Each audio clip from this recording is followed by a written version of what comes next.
We often hear this sort of talk from international allies of Israel that they're after de-escalation, they want proportionate responses and things like that. I think in this war, there has been a marked difference, not just from the UK, but of course from the US and other allies as well around the world, all saying that Israel has not just a right to defend itself, another cliche that we often hear, but a duty to, a responsibility to.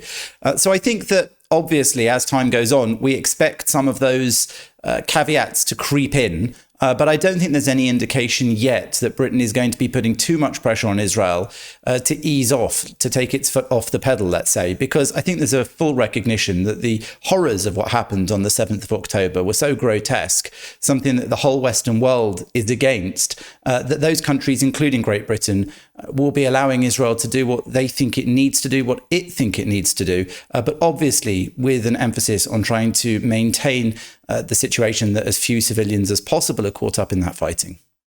And aside from solidarity, what is Rishi Sunak offering?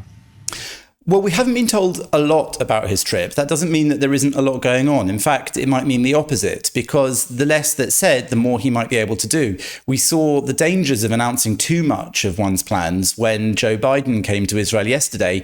There was that Build quadrilateral meeting where he was meant to meet in Jordan with representatives from Jordan, Egypt, and the Palestinian Authority as well, in order to try to negotiate some sort of response from the other side. Of course, the fake news story about the explosion in the hospital car park hijacked that, and it was cancelled before he even arrived. So Rishi Sunak and his people have probably thought better than announcing exactly what it is they're planning to do while they are in the region. We do know that he's going to be visiting other capitals which have been unspecified, partly through security reasons. They obviously don't want to announce his movements, but also probably so that he can be flexible and move around, do what needs to be done, rather than sticking rigidly to a plan that could be hijacked before he even landed.